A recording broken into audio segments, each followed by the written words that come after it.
Menurut saya, pemimpin yang baik adalah orang yang belajar dari kesalahan dan tidak pernah berhenti untuk mempelajari hal-hal yang baru yang berada di sekitarnya. Itu termasuk potensi yang ada di dalam masing individu, tapi tergantung pada individu tersebut bagaimana mereka dapat menggalinya sehingga dapat diimplementasikan dalam kehidupan sehari-hari, mulai dari attitude hingga menjadi inspirasi bagi orang lain. Kualitas pemimpin yang baik itu bisa dinilai ketika pemimpin tersebut melewati masa-masa sulit. Seorang pemimpin yang baik seharusnya dapat membuat para karyawannya merasa dihargai dan berguna.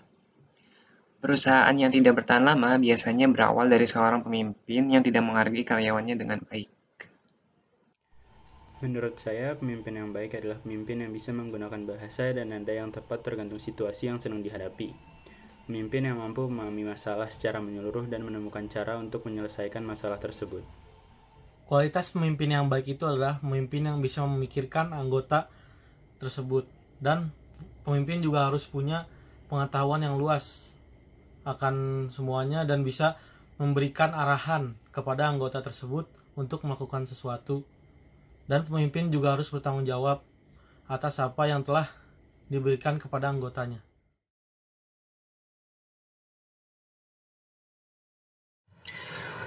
Jika saya adalah pemimpin, saya akan berbicara pada anggota tim secara individu, mengajukan pertanyaan, serta biarkan saya dan anggota tim jadi saling mengenal satu sama lain. Menjadi pemimpin juga harus bisa menghargai semua pendapat atau ide yang diberikan dari masing-masing anggota, meskipun kita kurang menyukai ide atau pendapat mereka, atau kita juga bisa mengajak tim itu untuk membangun sebuah relationship antar rekan dan solidaritas bersama.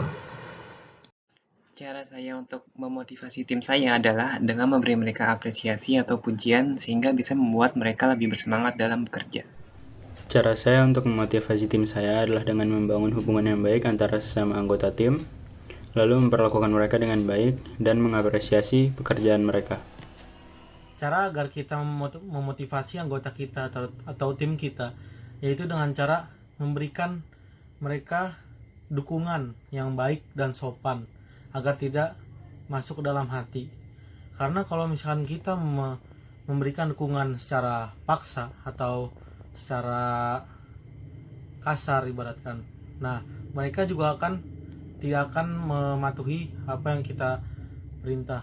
Jadi begitu, kita harus membenarkan dulu kita sendiri agar kita bisa mengoreksi anggota-anggota kita menjadi anggota yang lebih baik.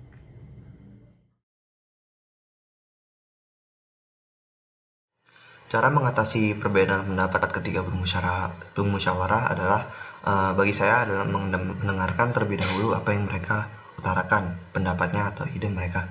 Karena dengan mendengarkan akan mendapatkan rasa hormat dari anggota tim, anggota tim, anggota timnya.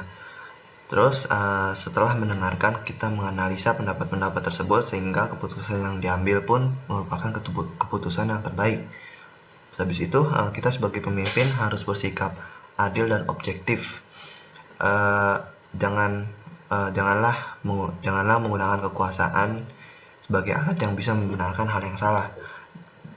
Dan jangan karena kita merasa lebih dekat dengan salah satu anggota tim, kemudian kita merasa harus membela pendapatnya dalam bermusyawarah, itu tidak benar. Terus yang terakhir adalah seorang pemimpin harus berani memutuskan suatu pendapat yang telah disetujui.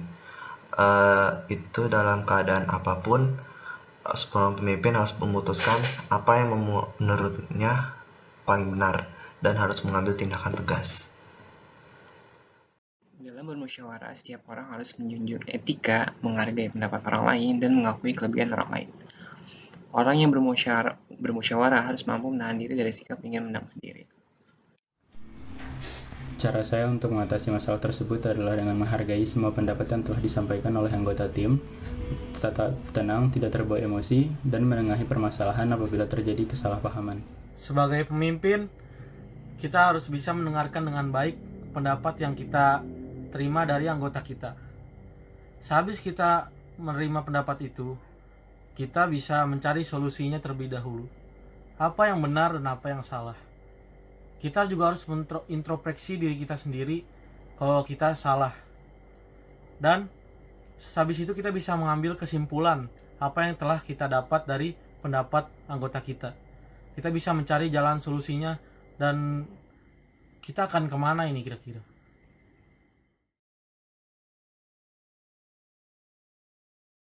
Menurut saya yang lebih penting adalah pendengar yang baik, karena seperti yang saya bilang di jawaban nomor 3, karena anggota tim merasa dihormati ketika kita mendengar pendapat mereka. Menurut saya, pendengar yang baik itu lebih penting daripada pembicara yang baik. Karena dengan mendengarkan, kita tak hanya memperkaya pengetahuan kita akan suatu hal, namun kita juga bisa belajar nilai-nilai kehidupan dari pengalaman orang lain.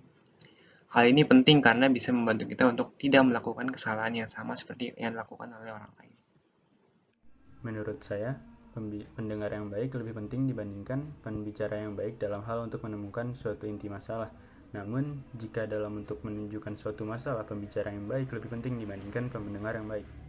Lebih penting pendengar yang baik. Karena pendengar yang baik, otomatis dia juga akan berbicara yang baik-baik. Tidak seperti pembicara yang baik. Pembicara yang baik itu belum tentu baik. Pembicara yang baik itu bisa jadi dia akan memaki-maki audiensnya atau anggotanya terlebih dahulu. Jadi kita harus memilih yang pendengar yang baik.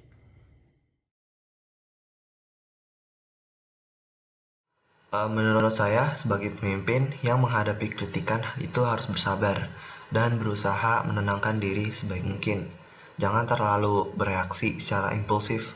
Kritikan bisa menjadi karakter diri sebenarnya, maka sebagai pemimpin harus bisa menilai apakah kritikan tersebut telah membangunkan kinerja atau bermaksud untuk menghancurkan.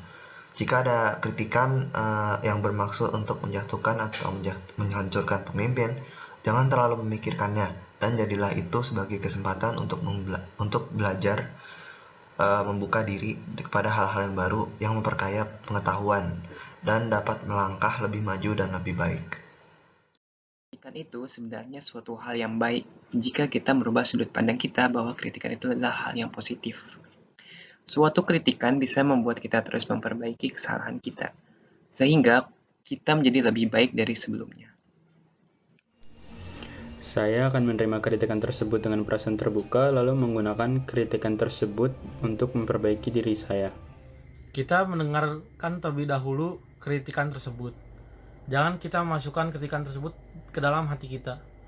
Karena kritikan itu bisa jadi bermanfaat bagi kita untuk mengevaluasi diri kita sendiri menjadi diri yang lebih baik, pribadi yang lebih maju, pribadi yang sejahtera dan bisa memajukan bangsa.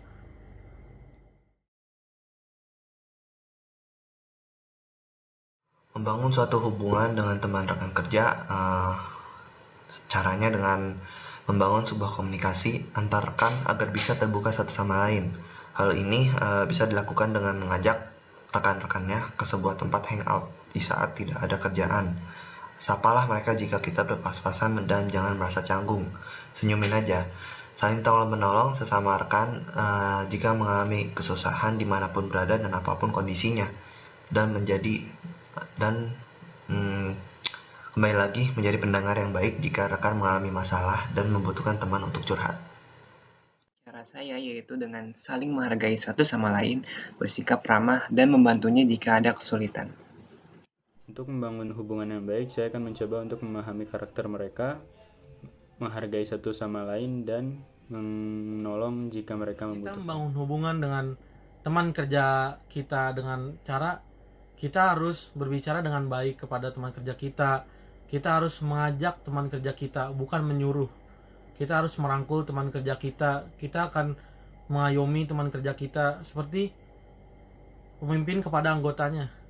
Kita harus saling mendukung satu sama lain agar kita selalu bisa maju terus dan pantang mundur.